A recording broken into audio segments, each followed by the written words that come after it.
Hello students, welcome to my YouTube channel. Here I am going to teach you biology. In today's class we will discuss about first chapter of class 9th biology, that is improvement in food resources. So let's start. As we all know, किसी भी living organism को survive करने के लिए most essential होता है food. उसकी सबसे बड़ी रिक्वायरमेंट होती ही है food. Early man as a need of food वो हंटिंग करते थे एनिमल्स की और फ्रूट्स कलेक्ट करते थे and all. As we all know, food सबके लिए बहुत ही ज़रूरी है। लिविंग बीइंग को भी टू कैटेगरी में कैरेक्टराइज किया गया है, that is autotroph and heterotroph. In autotroph, we include only green plants who make their own food by the process of photosynthesis. And in heterotrophs, we include animals and human beings. क्योंकि चाहे वो animals हों या फिर humans, सभी depend होते हैं plants पे। So now let's start our new topic, that is sustainable agriculture and organic farming. जैसा कि हम लोग जानते हैं कि दिन पर दिन हमारे देश की पॉपुलेशन रेट में इंक्रीमेंट होता जा रहा है, जिस वजह से हमें फूड की रिक्वायरमेंट बढ़ती ही जाती है। We can see that it is most necessary to increase the population of both plants and animals, जिससे कि उनकी नीड्स कंप्लीट हो सके और वो सरवाइव कर सकें। हमारे साइंटिस्ट ने भी कुछ रिवोल्यूशंस अडॉप्ट किए हैं, जैसे कि for high production of food grains, that is green revolution, for fish production, that is blue revolution, and for milk production, that is white revolution, for oil production, that is yellow revolution, for pulse production, golden revolution। ये सभी revolutions हमारे scientist ने adopt किए हैं। Sustainable agriculture define करता है various farming and production management की technique को। सस्टेनेबल एग्रीकल्चर हेल्प करता है नेचुरल रिसोर्स को कंजर्व करने में, इन्वायरमेंटल बैलेंस मेंटेन करने में, as well as human needs जो कि पर डे चेंज होती जा रही हैं उसका बैलेंस मेंटेन करने में। सस्टेनेबल एग्रीकल्चर के प्रोसेस में कुछ एग्रीकल्चर प्रैक्टिसेस नेसेसरी होती हैं, जैसे कि mixed farming, crop rotation, intercropping as well as integrated farming. Integrated farming employ करता है बहुत सारे एग्रीकल्चर के कम्बिनेशन को अदर फॉर्म्स ऑफ कल्चर से, जैसे कि pisciculture, aquaculture, apiculture, sericulture and all culture से। इन सभी कल्चर्स के बारे में हम लोग डिटेल्स में स्टडी करेंगे। अगर हम बात करें एडवांटेजेस ऑफ सस्टेनेबल एग्रीकल्चर की, तो ये अचीव करता है बायोलॉजिकल साइकिल को और कंट्रोल भी करता है। एडवांटेजेस क्या क्या हैं ऑर्गेनिक फार्मिंग की, तो ये prevent pollution, farm waste recycle हो जाते हैं, फूड ऑब्टेन जो भी होता है ऑर्गेनिक फार्मिंग से वो फ्री ऑफ डिजीज़ होता है as well as free of toxic chemicals. Organic farming soil की फर्टिलिटी को भी मेंटेन करता है। Cropping system of organic farming keeps insects, pest and weeds under check. तो अब हम जान लेते हैं कौन से पार्ट्स हैं प्लांट्स के जिन्हें हम ईट करने के लिए यूज़ करते हैं। First one is seed. सभी प्लांट्स के हम लोग सीड्स को नहीं खा सकते क्योंकि सभी सीड्स एडिबल नहीं होते हैं, पर कुछ सीड्स ऐसे होते हैं जो कि एडिबल होते हैं, जैसे कि सीरियल्स यानी कि मेज़, बरले, sorghum, ये सब के हम लोग सीड ही खाते हैं। वीट हो, राइस हो, ये सब के हम लोग सीड खाते हैं। इनफैक्ट पल्सेस यानी कि दाल, जो हम लोग दाल खाते हैं वो भी सीड ही होते हैं। Pea, black gram, chicken pea gram, green gram, ये सभी क्या होते हैं, सीड्स ही होते हैं। As well as oil seed crops, ऐसे कुछ क्रॉप्स होते हैं जिन्हें हम लोग स्पेशली इसी पर्पज़ से कल्टीवेट करते हैं क्योंकि वो हमें ऑयल देते हैं, जैसे कि सोयाबीन, सनफ्लावर, मस्टर्ड, सीसम, ये सब ऑलिव प्लांट्स होते हैं। इनके जो सीड्स होते हैं उनसे हम लोग ऑयल प्रोड्यूस करते हैं। In fact nuts and dry fruits, ये भी हम लोग सीड्स ही इनके ईट करते हैं, जैसे कि वॉलनट, कैशव नट, ये सब के हम लोग सीड्स को ही ईट करते हैं। तो ये कुछ ऐसे प्लांट्स थे जिनके हम सीड ईट करते हैं और इन्हें हम इसी पर्पज़ से प्रोड्यूस करते हैं क्योंकि इनके सीड को हम एडिबल तरीके से यूज़ करते हैं। सेकेंड है फ्रूट्स। फ्रूट्स जो होते हैं जैसे कि एप्पल, ऑरेंज, मैंगो, बनाना, पाइनएप्पल, ये सब ऐसे फ्रूट्स हैं जो कि एडिबल होते हैं। ऐसे प्लांट्स को हम कल्टीवेट करते हैं जो हमें फ्रूट्स दें। Third one is vegetable. हम लोग वेजिटेबल यील्डिंग प्लांट्स को भी प्रोड्यूस करते हैं। वेजिटेबल्स जो होते हैं वो भी अलग अलग टाइप से प्रोड्यूस होते हैं। Just for sake of example, कुछ प्लांट्स ऐसे होते हैं जिनके हम रूट्स को ईट करते हैं as a vegetable. For example potato, carrot etcetera. कुछ ऐसे प्लांट्स होते हैं जिनकी हम स्टेम्स को यूज़ करते हैं as a vegetable, for example potato, onion, garlic, ginger and all. वहीं लीफी वेजिटेबल्स भी कुछ होती हैं जैसे कि स्पिनेच, कैबेज, टर्निप, रेडिश, इन सब के हम क्या ईट करते हैं, तो इन सब के हम लीफ को ईट करते हैं हम। इनफ्लोरेसेंस वेजिटेबल्स क्या होती हैं, तो जैसे कि ब्रोकली, कॉलीफ्लावर, ऐसी वेजिटेबल्स को हम कहते हैं इनफ्लोरेसेंस वेजिटेबल, जिनके हम फ्लावर्स को ईट करते हैं। इनफैक्ट फ्रूट वेजिटेबल्स भी होती हैं जैसे कि टोमेटो, पम्पकिन, ब्रिंजल, ये ऐसी वेजिटेबल्स होती हैं जिन्हें हम एज अ फ्रूट भी यूज़ करते हैं। Cucumber, bean, cluster bean, pumpkin, lady finger, ये सब जो है फ्रूट भी हैं और वेजिटेबल भी हैं। अब हम बात करें स्पाइसेस की, तो स्पाइसेस मीन्स होते हैं मसाले। एग्जाम्पल जिनके हम लीव्स भी खाते हैं, स्टेम, फ्लावर, फ्रूट, सब कुछ एडिबल होते हैं जैसे कि chilli, turmeric, black pepper, cumin, cardamom, fennel, ये सब को हम इस्तेमाल करते हैं एज अ स्पाइसेस। ठीक है। नेक्स्ट है फोडर क्रॉप्स। फोडर क्रॉप्स वो होते हैं जो कि हम देते हैं अपने काउस को, बुफेलोज को, just for sake of example बरसीम, ओट, सूडन ग्रास, सॉरगम। ठीक है। नेक्स्ट है अदर क्रॉप्स। अदर क्रॉप्स जैसे कि जिनसे हमें फाइबर्स मिलते हैं, कॉटन, जूट एट्सेट्रा।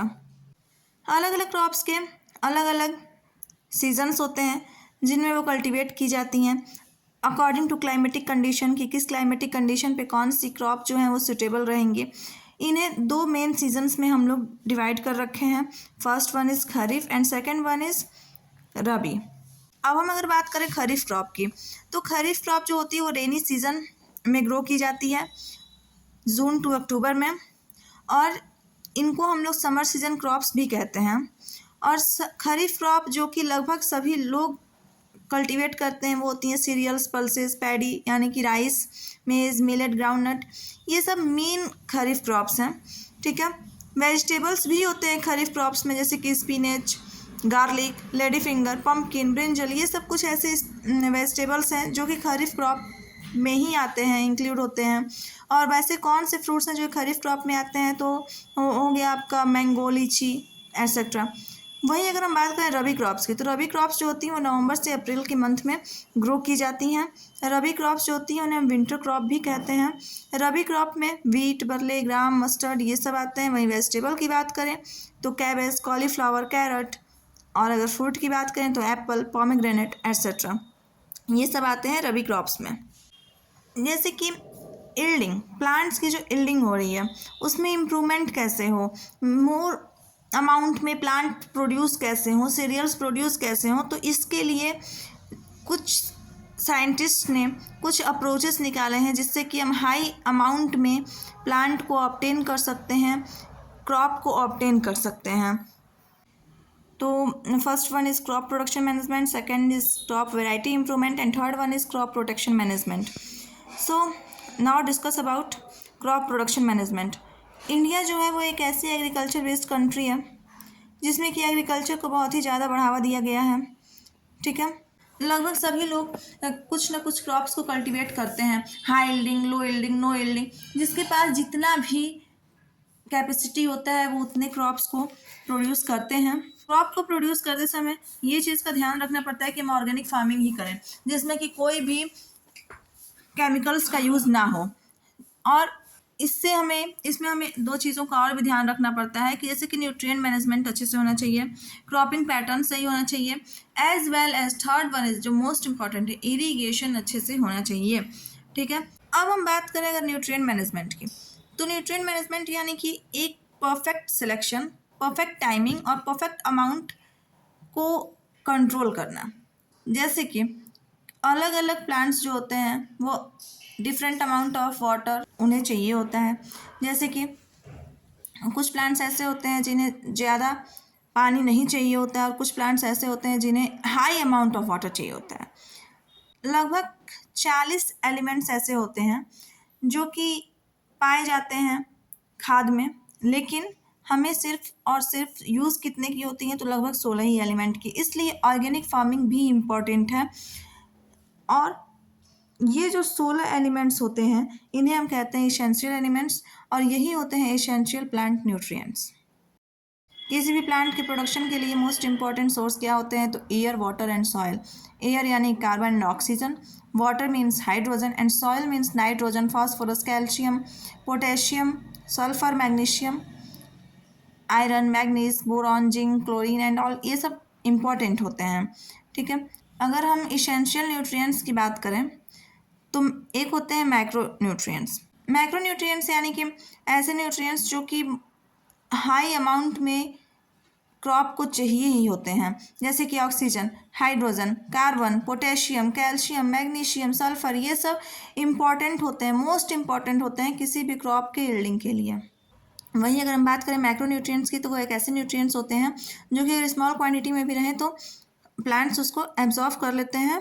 ठीक है, जैसे कि iron, manganese, boron, zinc, copper and all. अगर हम बात करें मिनरल रिप्लेसमेंट की, तो सॉयल जो होता है मोस्ट इम्पॉर्टेंट रिजर्वायर होता है किसी भी प्लांट के लिए। सॉयल जो है वो फर्टाइल होना चाहिए। फर्टाइल सॉयल रहेगा तो उस पर प्लांट जो है वो ईजिली और आपको हाई यील्ड में प्रोड्यूस होंगे। So our next topic is manures and fertilizers. तो हम स्टार्ट करते हैं मैन्योर्स के बारे में। मैन्योर्स जो होते हैं वो नेचुरल फर्टिलाइज़र होते हैं कि जो कि कंपोस्ट से, ग्रीन मैन्योर से, वर्मी कंपोस्ट, ये सब की हेल्प से बनते हैं। एडवांटेज क्या होते हैं मैन्योर्स के? तो मैन्योर्स जो होते हैं वो सॉयल के न्यूट्रिएंट्स को और भी अधिक बढ़ाते हैं और ये सॉयल को फर्टाइल बनाते हैं और इसमें उतने न्यूट्रिएंट प्रेजेंट कर देते हैं जितने की सॉयल को नीड है किसी भी प्लांट के प्रोडक्शन के लिए। इनफैक्ट मैन्योर्स जो होते हैं वो ऑर्गेनिक मैटर भी ऐड करते हैं, जैसे कि ह्यूमस। ह्यूमस भी है सॉयल के लिए बहुत ही इम्पॉर्टेंट होता है। इनफैक्ट ये प्रोवाइड करते हैं डिकम्पोज़र। इनफैक्ट जो डिकम्पोजर्स होते हैं वो भी सड़ी गली चीज़ों को क्या करते हैं, डिकम्पोज कर देते हैं और जो कि प्लांट्स में न्यूट्रिएंट प्रोवाइड करने का काम करते हैं। डिसएडवांटेज भी होते हैं कुछ मैन्योर्स के। तो मैन्योर्स जो होते हैं, कभी कभी क्या होता है किसी मैन्योर्स में बहुत ही कम न्यूट्रिएंट्स पाए जाते हैं, लेकिन प्लांट्स को क्या होते हैं कि बहुत ज़्यादा न्यूट्रिएंट्स की ज़रूरत पड़ती है, तो वहाँ पे मैन्योर्स जो होते हैं एज फेल हो जाते हैं। तो स्पेसिफिक नीड के लिए हमें स्पेसिफिक मैन्योर्स की ज़रूरत पड़ती है। अगर हम बात करें टाइप्स ऑफ मैन्योर्स की, तो मैन्योर्स जो होते हैं, फर्स्ट टाइप होता है farm yard manure. Farm yard manure में हम लोग यूज़ करते हैं जो भी डिकम्पोज मटेरियल्स होते हैं, यानी कि काऊ डंग हो गया एंड कैटल डंग एट्सेट्रा, ये सब जो होते हैं इन्हें हम यूज़ करते हैं फार्म यार्ड मैन्योर में। ये आ जाते हैं फार्म यार्ड मैन्योर में। और जो बैक्टीरियाज डिकम्पोज करते हैं वो भी फार्म यार्ड मैन्योर में आ ही जाते हैं। अगर हम बात करें सेकंड टाइप यानी कंपोस्ट की, तो कंपोस्ट में क्या आते हैं, जैसे कि हम लोग जो भी अपने घर की वेजिटेबल पील्स, फ्रूट पील्स, ये सब जो हम लोग फेंक देते हैं, इससे भी कलेक्ट करके हम मैन्योर्स बना सकते हैं। इनफैक्ट अगर कोई एनिमल है जिसकी डेथ हो चुकी है तो उसको बैक्टीरियाज क्या करते हैं, डिकम्पोज कर देते हैं और डिकम्पोज करने के बाद उनके न्यूट्रिएंट्स मिक्स हो जाते हैं सॉइल में और सॉइल में मिक्स होने के बाद प्लांट्स उसको एब्जॉर्व कर लेते हैं। तो ये थे आपके कुछ टाइप्स ऑफ मैन्योर्स। अब हमें पढ़ना है मेथड्स ऑफ प्रिपेयरिंग कंपोस्ट। आखिर कंपोस्ट को प्रिपेयर करने के लिए हमें सबसे पहले सुटेबल साइज़ का एक डग करना पड़ता है और उसमें हम जो भी हमारे घर में वेस्ट होते हैं, जैसे कि वेजिटेबल वेस्ट, फ्रूट्स वेस्ट, इन्हें हम उसमें अंदर ऐड कर देंगे। उसके ऊपर फिर से सॉयल, उसके ऊपर हम क्या करेंगे कि डेड प्लांट मटेरियल को हम रख देंगे, फिर उसके ऊपर सॉयल रखेंगे एंड देन फिर से हम डेड प्लांट मटेरियल या फिर वेजिटेबल पील्स, फ्रूट पील्स, जो भी है हमारे यहाँ पे कंपोस्ट, उन्हें हम उसमें डालेंगे और फिर हम उसके ऊपर से सॉयल ऐड कर देंगे, सॉयल की लेयर बना देंगे।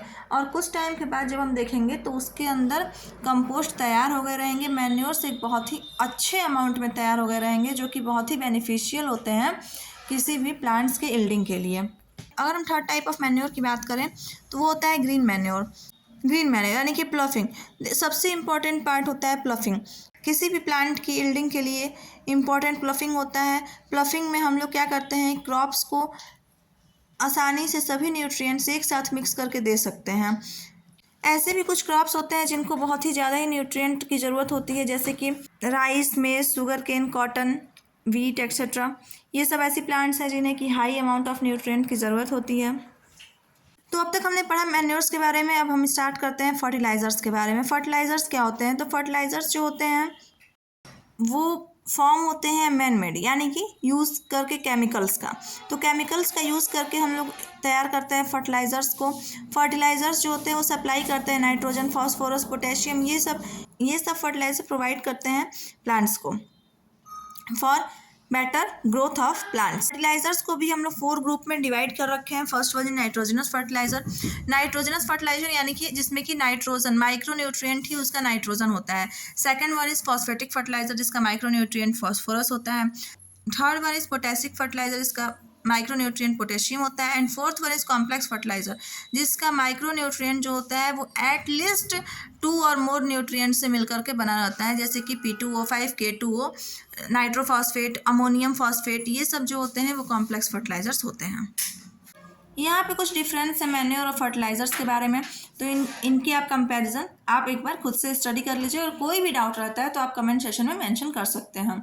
और आप लोग एक और चीज़ का ध्यान रखिएगा कि चैनल को सब्सक्राइब करिएगा और सपोर्ट शो करिएगा। मैं आप लोगों के सामने जल्द ही आ करके और बोर्डिंग करके आप लोगों को पढ़ाऊँगी। तो अब नेक्स्ट प्रोसेस है हमारी इरिगेशन। इरिगेशन मीन्स होता है सिंचाई। किसी भी सॉयल को, किसी भी प्लांट को ग्रो कराने के लिए एक मैक्सिमम अमाउंट ऑफ, एक perfect designable amount of water चाहिए होता है।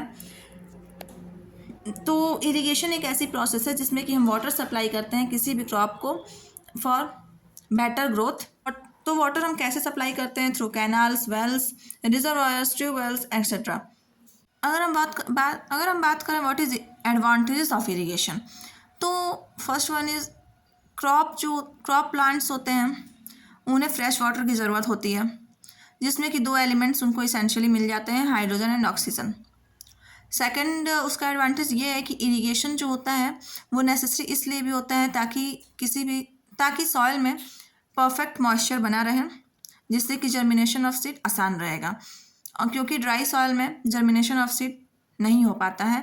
थर्ड वन इज कि इरिगेशन जो होता है क्रॉप फील्ड का वो इसेंशियल इसलिए भी होता है क्योंकि उसके रूट्स को वाटर की ज़रूरत होती है। इरिगेशन से ही मोर ऑफ ब्रांचेस भी प्रोड्यूस होती हैं। इनफैक्ट इरिगेशन ही एक ऐसी प्रोसेस है जिससे कि क्रॉप्स जो हैं वो डिजीज़ फ्री भी रहने की चांसेस रहती हैं।